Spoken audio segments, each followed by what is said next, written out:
Ohayou gozaimasu. First of all, I'd like to thank to Dr. Harada and Professor Osuda who has already invited me to this very wonderful meeting.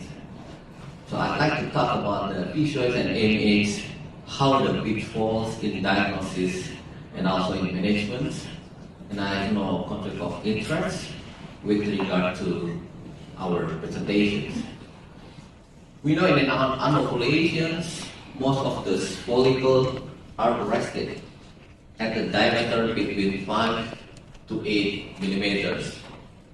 And if we look the number of healthy and attractive random follicles in cortical biopsy coming from unadulterated PCO is the highest number that suggesting there's an intrinsic ovarian abnormality. That it is happened because there's a higher initial population of primary follicles represented by red lines or slow rate of loss by atresia represented by the blue lines. And then maybe it's possibly by the role of AMH, that we know the AMH production in normal granule cells in the follicular fluid, the loss of AMH in fluid from follicles greater than 10 millimeters, and also granule cells. And we can see also by immunohistochemical localization of AMH in 30-day-old mice ovary, AMH expression is decreased in non-trial and atretic follicles, and also it is explained that AMH surrounding antromosite at the last cells that lose AMH expressions. And how is the pathophysiology of polycystic ovary syndrome? This is a paper by Professor Harada. It's very interesting. If we can see that hyperandrogenism is the key feature has synergistic effect with insulin resistance, and also we can see this the role of AMH. Increasing of AMH will inducing abnormal ovarian functions. And the latest our study in Indonesia just published 2024 in scientific report that in late PCOS also the role of AMH is quite important. Even we are trying to see how the role of hispeptide as the main regulator of genetic secretions, also together with neurokinin B and dynorphins that regulate hispeptide secretion in candidarium. This is for our hypothesis that hispeptide they will dysregulate genetic secretion and also will increasing LH to FSH ratio by dysregulation and also the role of AMH toward LH and FSH ratio. And our study proved there's a significant negative correlation between dynorphin with hispeptide, and also there is a positive correlation between AMH to LH to FSH ratio.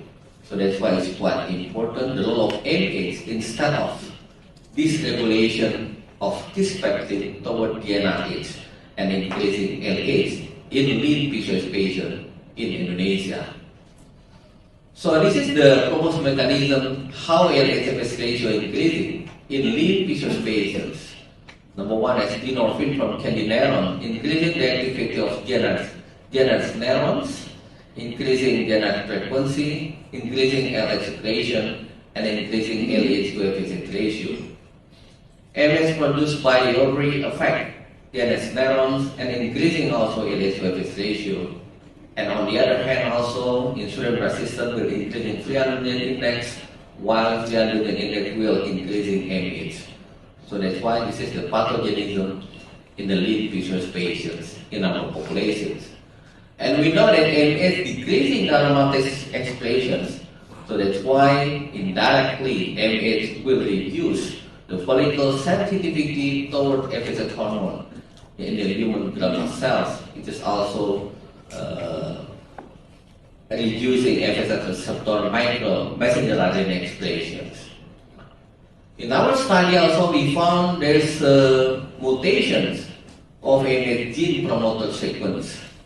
From the sample 114 patients, we found 60 point mutations in AMH gene promoter. And then this is the 3 mutation with the highest percentage in our populations.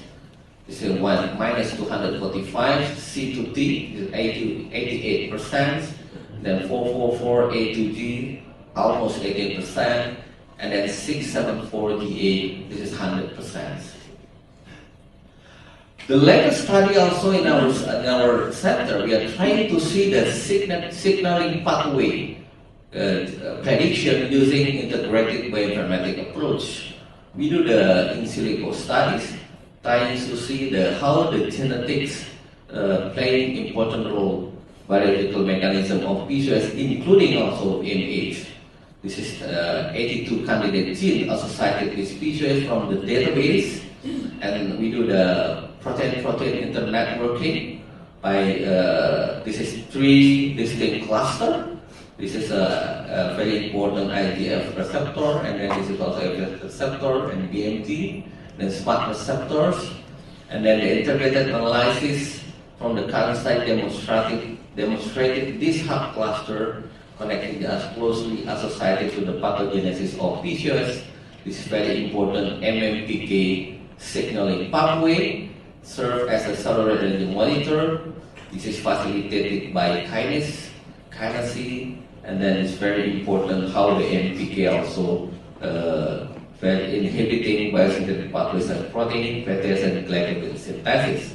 And then AMH is one of the genes that is very important in this study, focusing on ovarian steroidogenesis, cancer development, and metabolic process. So that's why this is what is our study to see the prediction signaling pathway in PCOS. And the next, how was the clinical application of AMH in our daily practice? This is a long time ago when we published in 2014. AMH is a diagnostic and prognostic tools in our population of PCOS, and we found in PCOS patients, AMH is 3 times higher compared to the control. And then if you look this one, the cutoff point, this is ROC curve with about 87%. The AMH cutoff level is 4.45 nanograms per ml for diagnostic of PCOS patients in our populations, with odds ratio 9.35. So if your patients have AMH level more than 4.45, they have probability to suffering from PCOS almost 9 times compared to the control. And if you look all the phenotype PCOS in our populations, the highest number is U-androgenics PCOS patients. And then the Indonesian people tend to be less hyperandrogenics. This is 63.4%, and then this is the full-blown type. If phenotype A is almost 30%, and then ovulatory PCOS patient had lower AMH compared to the anovulatory PCOS patients. And if you can see here, this is the lowest AMH in the less androgenics, and then this is in the ovulatory patient also is lower AMH level compared to the anovulations. And how AMH also can be used as a predictor of successful ovulation induction. This is we compare 2 groups. This one the ovulation status. This is successful. This is unsuccessful using clomiphene citrate. And then in the unsuccessful group, the level of AMH is significantly higher compared to the unsuccessful group. This is in our population. So the cutoff point is about 8.55 nanograms per milliliter. If we found in our patient, in our population, if we found AMH level above 8.55 nanograms per ml, so we think that it will unsuccessful if we induce the patient with CC or clomiphene citrate. We also try to see how the correlation between AMH with insulin resistance. It's already published in 2018. We found there's a positive correlation between serum AMH with hormone insulin resistance in our populations. This is our study to see again. This is a phenotype 1, the highest of AMH level compared to the other phenotype. And then we can see this one is hormone insulin resistance also highest in the phenotype 1 compared to phenotype 2, 3, and 4. And then phenotype 4 is the euandrogenic. This is the lowest AMH level and also lowest hormone insulin resistance. And we did the analysis to see the significant difference in fasting insulin and fasting glucose levels among the 4 phenotypes. This is the fasting insulin. We see this fasting insulin is highest in phenotype 1 compared to other phenotype, and also fasting glucose. So that's why by this publication we see there is the association between AMH with the hormone insulin resistance. This is the P less than 0.5. So in our population we can use indirectly AMH if we want to predict how the patient suffering from insulin resistance. The next study also we are trying to see the bioactive fraction cinnamon compared with metformin. This is an Indonesian biodiversity bioactive fraction cinnamon that already proven that increasing the GLUT4 expressions. So we did the double-blind randomized control trial comparing metformin with bioactive fraction of cinnamon. This is you see the double RCT. Total is 20 with 18. It's not much, not many patients, but this is the blending name is enlacin. So this is we compare the 2 groups, the 20 patient and 18 patient. This is the cinnamon group. Almost all the phenotype is not significantly different between 2 groups. Also the BMI is most likely is overweight and obese. Then the insulin resistance also the same, and slightly higher of insulin resistance in cinnamon groups. And we give the cinnamon and then the metformin for 6 months. And then this is the baseline AMH, then post-treatment AMH after metformin. This is after cinnamon. And the side effect of metformin is significantly higher compared to the cinnamon. Nausea, diarrhea, and others. And then cinnamon is they have no side effect most likely. And if you look, the spontaneously conceived within 6 months.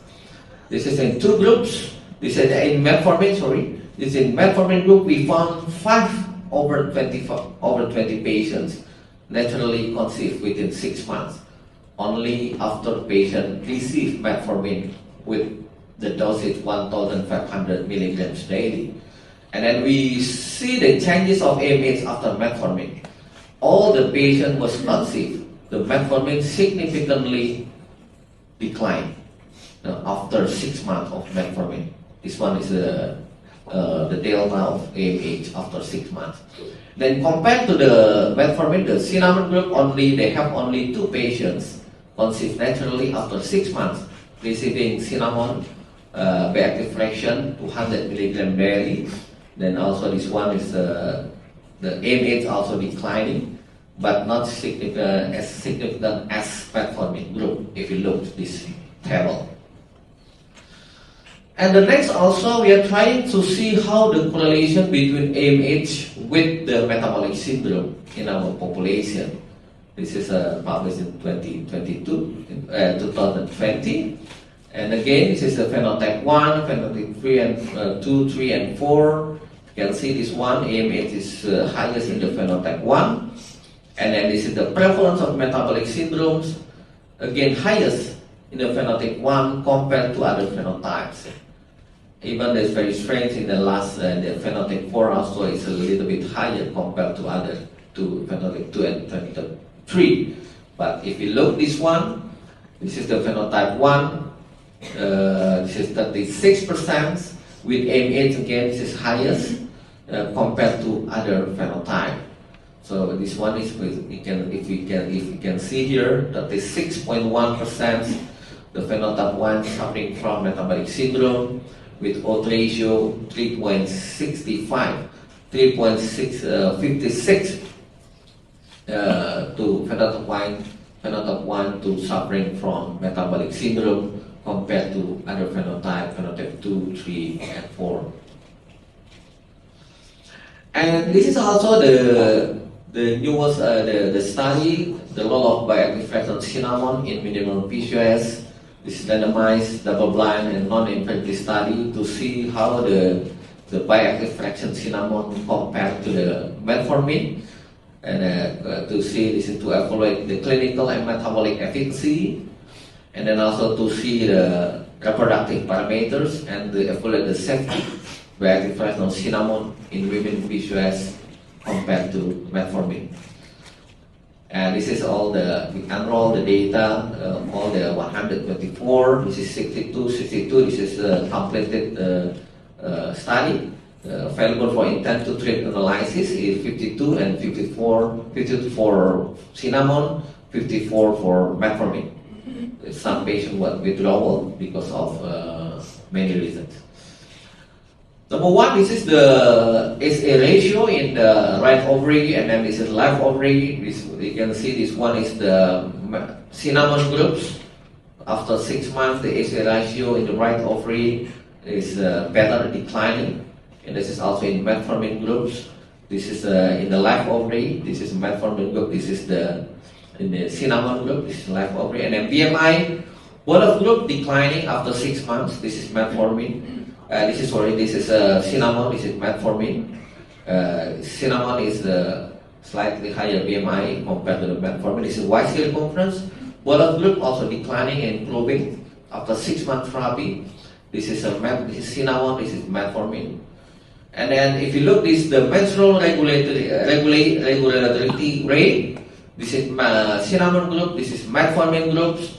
This intent to treat group, we can see this one before irregular cycles is 48%, and then after 6 months in cinnamon declining 10%, 38%, and then this metformin also declining from 47 to 30%. This is all about the menstrual regulatory period after cinnamon and after metformin. And we see also the lipid profile. The lipid profiles administration of bioactive cinnamon compared to the cinnamon only with the patient with high BMI, PCOS patients. You see here, this is the body fat. This is 44 subjects. High LDL, this is total cholesterol. It's baseline data, triglyceride, with testosterone, and then the insulin resistant. And this is we can see after 3 month and 6 month treatments, the significant is for triglyceride, hormone insulin resistant, and then free testosterone. You can see within 3 months, this is after cinnamon, significantly declining the triglyceride from 194 to 120. Then insulin resistant is also declining from 4.5 to 3.8, but after 6 months it's not significant difference. Free testosterone also declining from 7.7 to 6.25. So I think this is all the data from our study in Indonesia to see how the AMH in diagnostic and also the role of AMH in monitoring of treatment in our patient in Indonesia. So this is, if we look, this all the tools, the consensus of PCOS treatment, the last in 2023, how we can manage our patients with PCOS. And the last, we know very well that the patient with high AMH, the PCOS patient with high AMH, they have high risk suffering from metabolic syndrome according to our data and also many evidence proving. And also in our data, also the patients have high level of AMH, cutoff point 8.55 nanogram per milliliter, they have high risk to suffering from tissue resistance. And then through our study, insulin sensitizing agents, metformin or cinnamon, that looks promising to decreasing AMH, the decreasing risk of metabolic syndrome, and improving the ovulation, including menstrual regulation, including ovulation, and also improving the reproductive parameters. So as take-home messages, we know in our population we found mutation in AMH gene promoted that cause increasing of serum AMH in PCOS patients with reducing sensitivity of follicles toward FSH. We do also prediction of signaling pathway of PCOS gene through bioinformatics and silico study. So based on signaling pathway of PCOS predictions, AMH look as promising biomarker that can be used for diagnostic, rating the disease and treatment monitoring of PCOS patients. Even if we read in the consensus international evidence guidelines, we cannot use AMH as a single biomarker for diagnostic, especially for adults and in young women. And number three, indirect relationship between ceramide and insulin resistance in PCOS patients we found in our publications, leading them to suffer from high risk of metabolic syndrome. And the last, this is from our Indonesian biodiversities, bioactive fraction of cinnamon, saw good evidence as insulin sensitizer, improving GLUT4 that can improve PCOS and metabolic syndrome symptoms. So thank you very much for your kind attention. Thank you very much, Professor Budi, for your fantastic lecture. And is there any question from the floor? Okay, A very wonderful talk. I'm Dr. Ho from Taiwan. I have two questions. The KISS peptide is a very important peptide in the neuroendocrine that will suppress the appetite, and also very important to the adipose tissue and oral metabolic, even to GI system. So you only use your lean PCOS Yes. study. So did you do any obese or high BMI women to study this peptide? Yes. Thank you very much for your very interesting questions. Yeah, unfortunately, we only did the study on the lean PCOS because we are very interesting to see how in the lean PCOS, even there is no problem in the visceral adipose tissue, but there is increasing of LH. So that's why we are trying to see the role of kisspeptin, dynorphin, and candidemol. So in the obese, we did not do studies for that. Actually, we did the PCOS IPS to differentiate to the neuroendocrine neuron secreting neuron that we see difference. So that's for your information. Okay, thank you. Second question is PCOS is a very complicated Yes. disease. Even your group have 4 phenotypes. Yes. Okay. So how can you, because gene profile have been done so many and cannot fix a single gene or zero gene. Yes. So must have a lot of environment factor. Yes. Yes.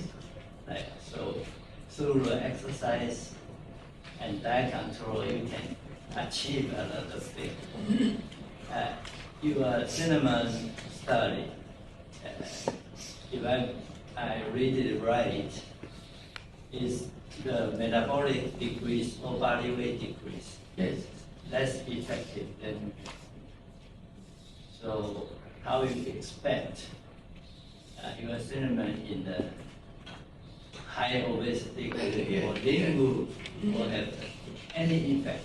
Yes. That's my question. Thank you very much. I strongly agree with your opinion that many genes involved in pathogenesis of the PCOS. Maybe later Dr. Harada will talk about that. And then for the treatments, yes, in the bioactive cinnamon, in our study, we did the cinnamon treatment still in obese.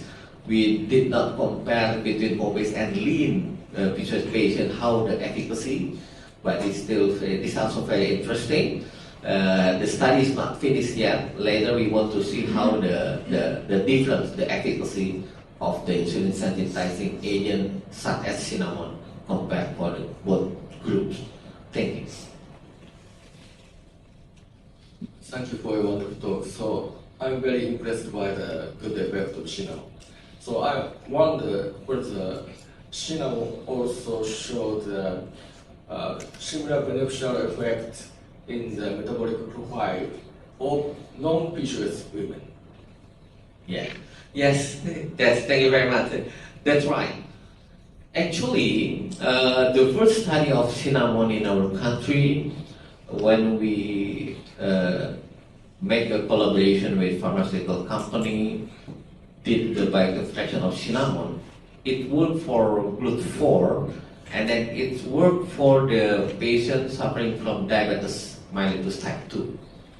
The pre-diabetes mellitus type 2, and then we are trying, based on this result, we are trying to see how its efficacy for PCOS patients, to see how maybe this is maybe there's the same pathogenesis with this. Thank you. Thank you. Thank you very much. Very wonderful talking about the PCOS for the treatment. But I have a question that how do you different of the indication of the cinnamon and the metformin? How do you do it? Yes, thank you very much. Yeah, the first indication of the metformin, cinnamon, we offering the patient to receive cinnamon when they have side effect of metformin, nausea, vomit.